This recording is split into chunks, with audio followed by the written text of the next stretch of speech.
ఇది రామ భక్త హనుమయ్య సన్నిధి, కొలిచే భక్తులకెల్లా ఇది ఏ పెన్నిది. ఓ రామ భక్త హనుమయ్య సన్నిధి, కొలిచే భక్తులకెల్లా ఇది ఏ పెన్నిది. పవిత్రమైన క్షేత్రం ఆ పవన కుమారుని నిలయం, పవిత్రమైన క్షేత్రం ఆ పవన కుమారుని నిలయం.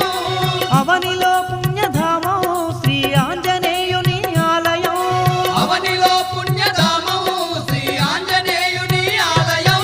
ఇది దీన జనులను ఆదరించే క్షేత్రం, దివ్య సుందరుడైన మారుతి మందిరం.